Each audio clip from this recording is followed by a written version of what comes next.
What's up, everybody? Welcome back to another Dad's Bet Baseball team preview for the 2026 MLB season. We are sponsored by Hall of Fame Bets. Make sure to use the code DADS to get a 1-week free trial, 50% off your first month. Hall of Fame Bets, it is the place where you are going to do all of your sports research when it comes to men's basketball with the March Madness tournament coming up this week. You can research any of the players for baseball for the upcoming season. You can research some of the members of the Power of Friendship, Berg, which we're about to talk about here in the next few minutes or so on the Milwaukee Brewers. Hall of Fame Bets, it's got it all. It's got NBA, everything you want from a research tool. So make sure to use that code DADS to get a 1-week free trial and 50% off your first month. Okay. The Milwaukee Brewers. Power of Friendship. This team, I was not very friendly with this team, and neither were you last season. We never believed in they this were team. a wagon, though, to those who love them. They were, and I mean, maybe us. it's just because I'm annoyed because I didn't make a lot of money on them. That's fair. That's very true. You know, we probably my would have minus 150 Cubs to win the division. It's over bet in June. I think we're still touting that like mid-July after the Brewers were already up like 3 or 4 I was like, games, yeah, it's fine. The Cubs are going to do this. This is a critical series. The Cubs are going to do this. Cubs are going to do it. Cubs are going to do it. Brewers Just last a little airborne. It's still good. Yeah. Brewers last season, best record in baseball, 97-65. You would know that as a Phillies fan, given that the Phillies were right on their ass to get that record. But the Brewers did end up getting the number 1 seed in the NL. Didn't obviously matter because they were swept by the Dodgers and didn't even look like they belonged basically on the same field. They were in 3rd place as of June 1st. And then they rocketed basically from that stretch. I actually remember, I think where this really began was a 3-game set in Philadelphia. They swept the Phillies. The Phillies were kind of going through a little bit of a slump. Brewers came in and everything just seemed to like start clicking. I think Miz pitched that series too. I think he might have. I think that was, and then I think Miz the next week was the Miz versus Skeens showdown, which everybody lost their goddamn minds that Miz was all of a sudden the next Paul Skeens, when I was like, Paul Skeens is still here and he is going to win Cy Young. Miz does look very good. We'll talk about it, but Miz does look really good. So their Pythag was 99 wins. So amazingly, they actually underperformed according to Pythag. The free agents who was in and who was out, I feel like there's more people out than I anticipated, but I guess that makes sense. So who is no longer on this team? Fastball Freddie, guy that was beloved in the clubhouse. I know a lot of Brewers fans that loved watching him pitch. He is now a member of the New York Mets. They were able to deal him, and also Tobias Myers is no longer on this team in that trade. Noted Eno Saris guy. Yes. Yes, he is. Jet Williams comes in. Perfect Brewer. I mean, literally, you could not describe a more perfect Brewer than Jet Williams, as well as Brandon Sproat as part of that trade. Danny Jansen to the Rangers. I don't think really anybody noticed or cared about that move. Isaac Collins, the former rookie of the year, according to Trevor. He got traded to the Royals. I feel like there was like 4 different Brewers that were minus like 150, 200 to win rookie of the year at some point last season. Caleb Durbin was too. Caleb Durbin was too. Yeah, that's right. Okay, so there's at least 3. Nick Mears also gone. He is over on the Royals. Guys who are coming back. Brandon Woodruff, he was re-signed. Excited to talk a little bit about him. He is somebody that we are both high on coming into this season. I already mentioned Jet Williams, Brandon Sproat, Angel Zerpa. I guess he's a lefty coming out of the bullpen. He's good. Seems to have some good stuff. Yeah, I've seen some of his stuff. It looks pretty good. Akil Baddoo is also on this team, and I'm trying to look up. I'm trying to see who they got in that Durbin deal because I can't see on my transactions who was part of that deal, but they did bring in another piece there. I think it was. I want to say. Let me look. I want to say that one was the. So they sent Monasterio and they sent Durbin, and they got back David Hamilton.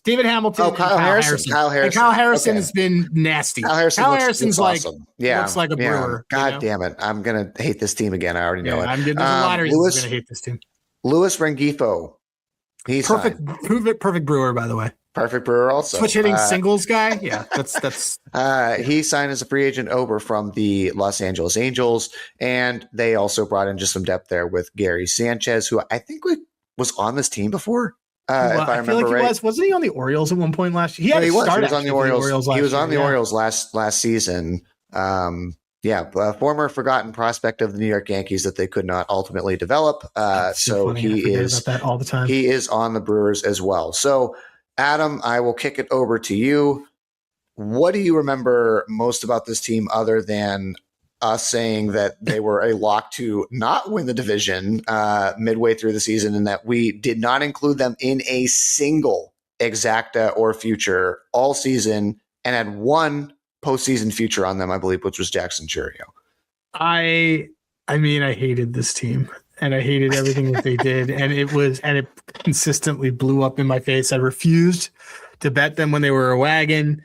I just didn't like anything about their underlying metrics. I just couldn't respect them as a poor man's Guardians. And they didn't like a charmless Guardians is kind of how I would describe it. But I bet Miz walks a lot when that was going on. I was, on some Cheerio steals when he was there, but I really didn't turn on to this team until like Woodruff came back, which I know we'll talk about a little bit later, but I just couldn't, there was a lot I didn't like about this team. And so it was mostly, how do I position this team to be what I think that they actually are when they go against a Cubs team and do that. So this wasn't a team. This is similar to the Royals, who they were constantly trading with in the offseason. I didn't really bet this team day to day. But I did, I think if I do recall when they were playing other teams, I started doing our metrics on Handigraphs had the Quinn Priester is good stuff way before everybody else did. His expected stuff was really great. I was on some of his things. I was on some of his over outs. So I was on his blossoming on that team. Yeah, I mean, I don't remember betting. I don't remember betting on this team a ton day to day. I do remember, I think early in the season I had bet a few Churio home runs because his price was a little bit off. I think Turang and not betting Turang home runs. Turang became he was, I think, the genesis really of the StatCast Heroes was Bryce Turang. Yeah. So that became an ongoing joke. Yeah, I mean, I think I bet Churio at like plus 550 a few times. I was betting Yelich over total bases for quite a bit because I think the market wasn't like realizing how good he was. In fact, the Brewers, which I'm not surprised. I was looking this up right before this episode.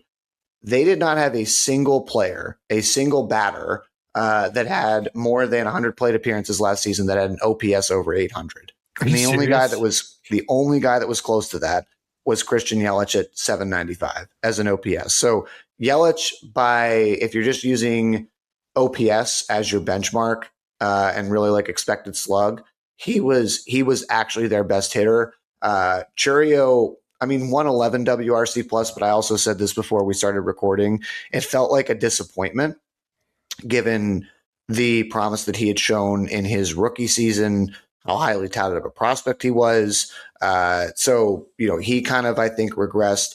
The only other thing I remember from this team that you didn't mention that I do want to call out was I thought their bullpen was excellent last season. I mean, they had guys that scared the shit out of me coming into the 7th, 8th, and 9th inning. You had Aaron Ashby, you had Abner Uribe, you had Uribe really good. Uribe consistently. He had a really bad good WBC a couple days ago, but like Uribe was very good. Great, and yeah, and then and also Tobias Myers coming out of that pen too. Like I've just always liked him in short stints, and was one of the reasons why I actually liked the Peralta trade for the Mets to get him in as some depth. So their bullpen was, I think, one of the key cogs of this team that like doesn't get talked about enough, because from a pitching standpoint, they were 4th in expected ERA, they were 8th in Sierra. Peralta had a career year.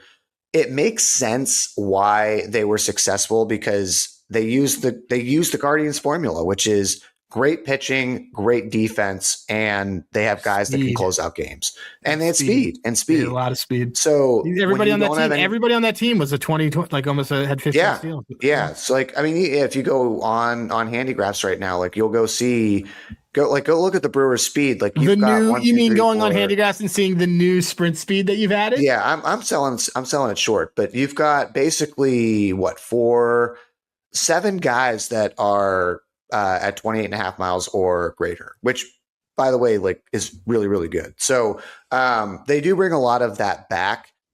I just don't know, like, this is one of the reasons why we were low on them on the postseason last year. You have to be able to have consistent guys that can hit for power. And this is the problem the Guardians have had for years. And I don't see anybody in this lineup besides maybe Churio that you're going to be consistently going to be getting good power bats. And I think their division got better. I think that the Pirates are better. I think that the Cubs are better from last year.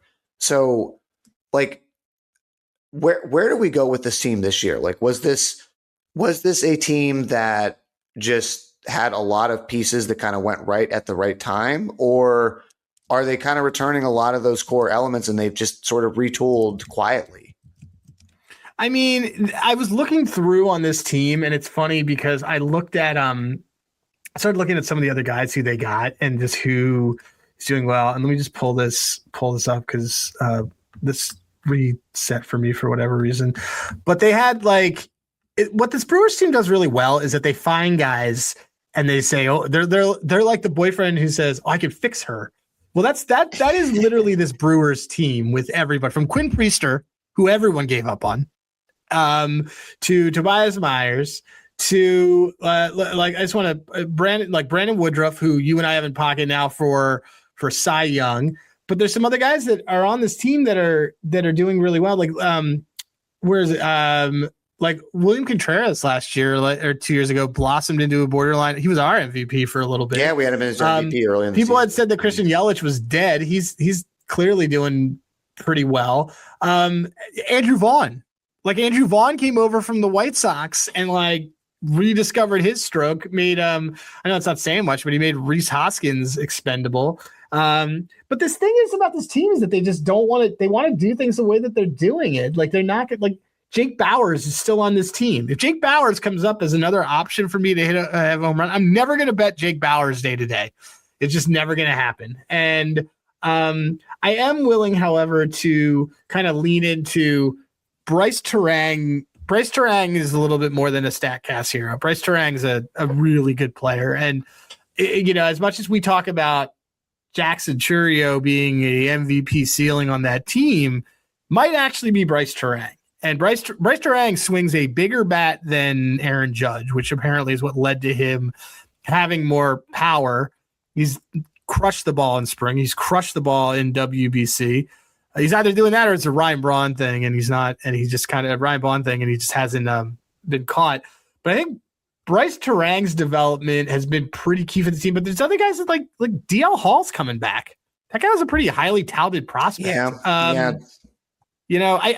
I think the thing is with this team is that Peralta's a gigantic hole, but the floor isn't that low on this team. I agree. It's still like I can't see this team spiraling those 77 wins. You know what I mean?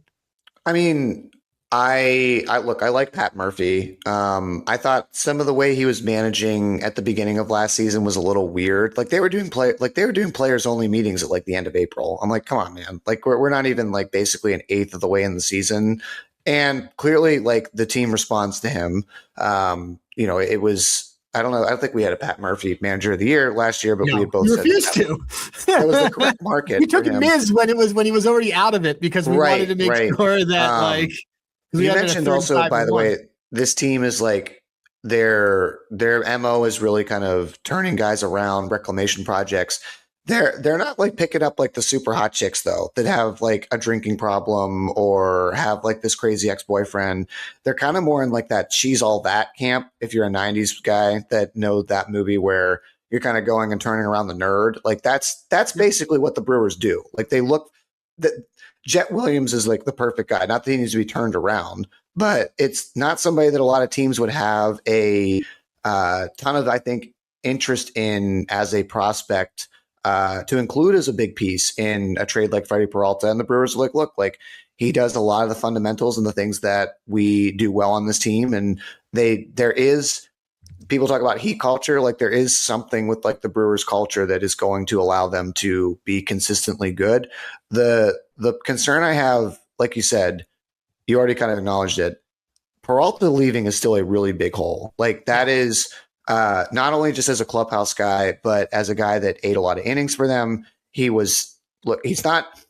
Peralta is not the ace of like Crochet or Skubal or Skeens, but he's still a number one guy. And he's still somebody that had a career year last year that was a big reason why they were able to take some of the load off of some of those guys in the bullpen as well.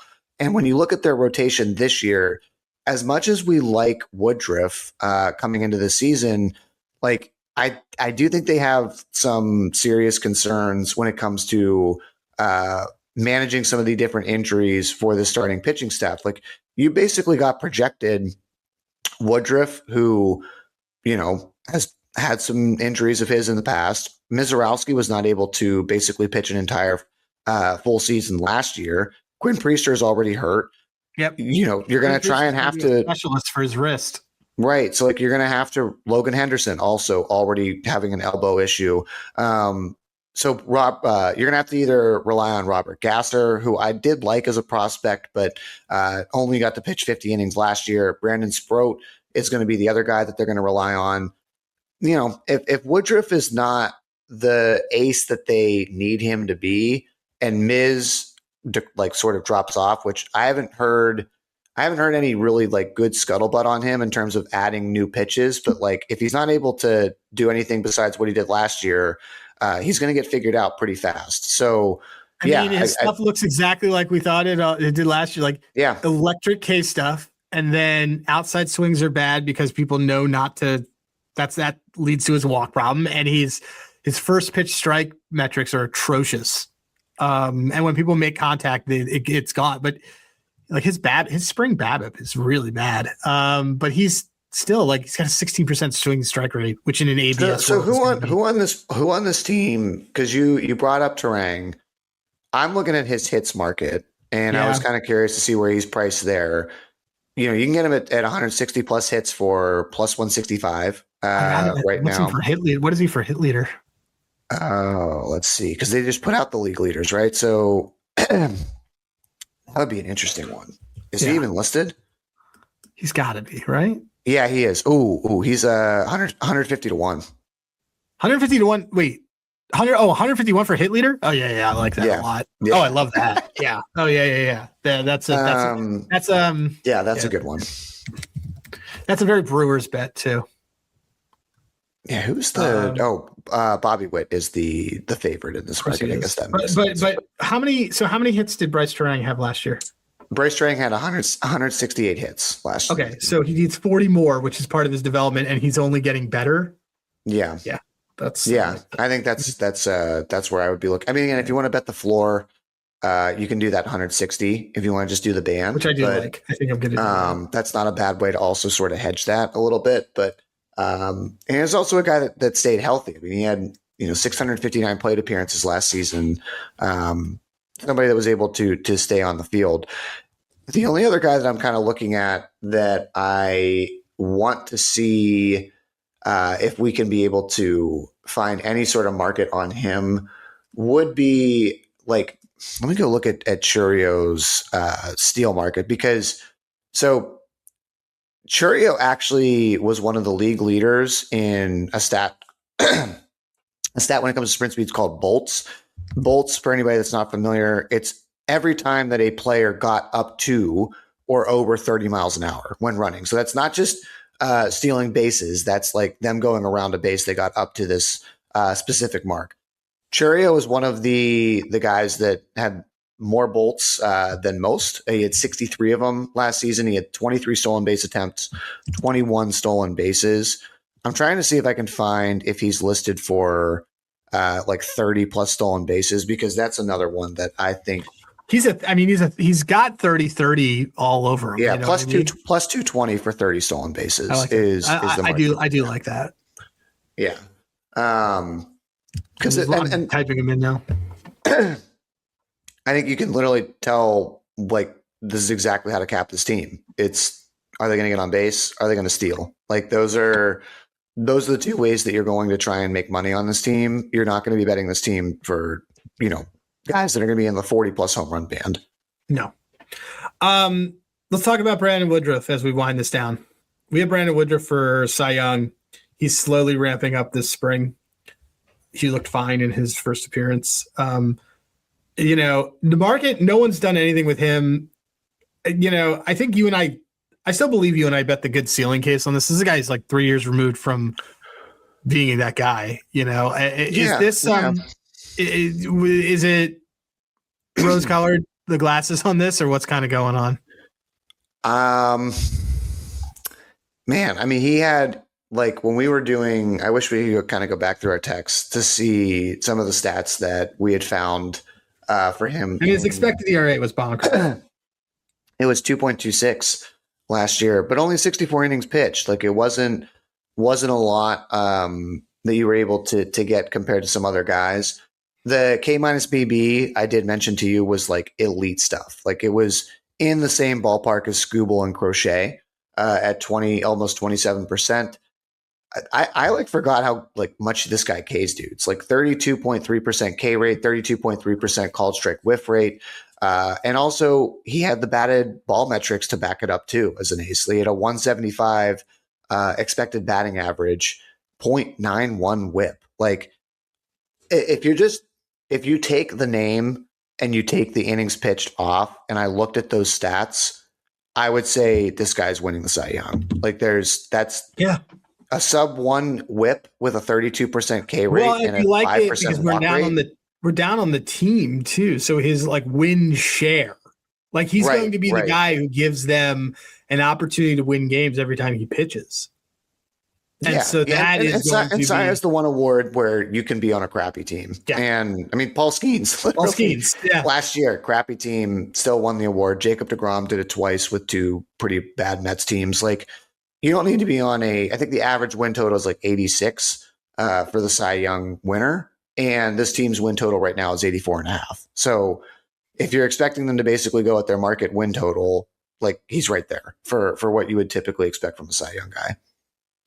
Yeah, that's that. And look, I mean, the hater bet, we'll get right to it. You and I have in pocket 2-1 for them to miss the playoffs. I think that's closer now to probably 150 or something now.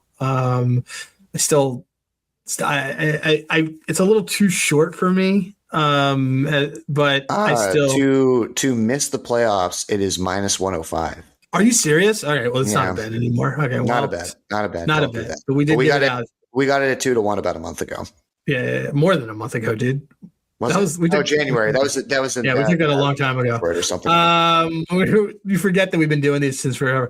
Yeah, I don't know. There's nothing I want on this team. I mean, I will, when they get on a win streak, I will probably continue to do my hater bets of fading them, of like miss the playoffs, something like that. But I don't. I'm not interested in Murphy for manager of the year for a third straight year or anything like that. I don't want any of that. So, I'll be looking at like I like a Terang bet. I'm on the Terang train. Yeah, and again the day to day, the Churio steals. I'll be looking at those numbers. I like the one that we just kind of found here on the 30 plus.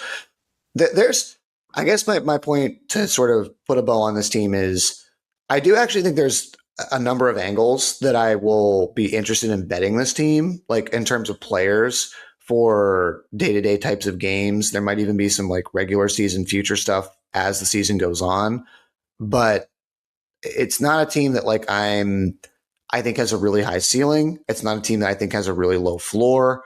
I think it's like, we'll get right to it here. I mean, a win total of 84.5. Are you over or under on that?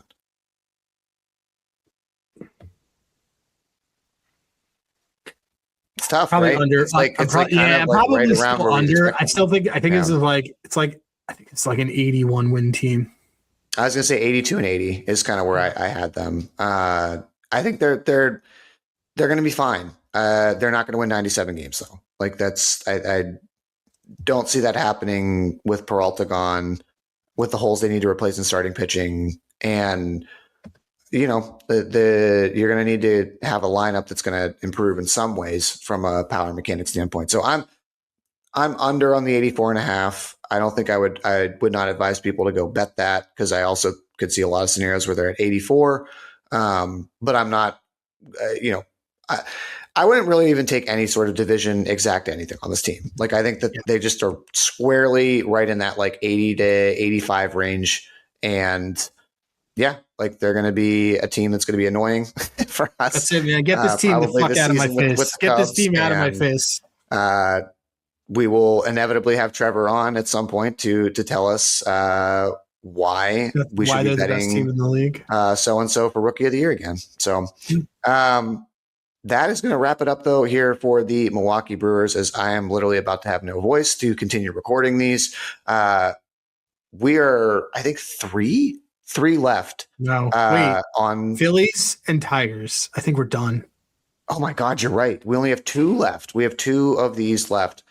Wow. It has been we haven't scheduled either of them. They will be out before opening day. That's all. They'll be out before opening day, but I'm sure Nick, if you're listening, yeah, we have more on the way that we've also kind of, I think, got saved up to release. But only 2 more of these. These have been so much fun to record, but I cannot wait for the season to start next week. So make sure to keep tuning in here. Again, one more shout out to our sponsor, Hall of Fame Bets. Use the code DADS to get a 1-week free trial and 50% off your first month. And we will come back here with about 2 more of these, and we are ready to go for the regular season. So thanks again for listening.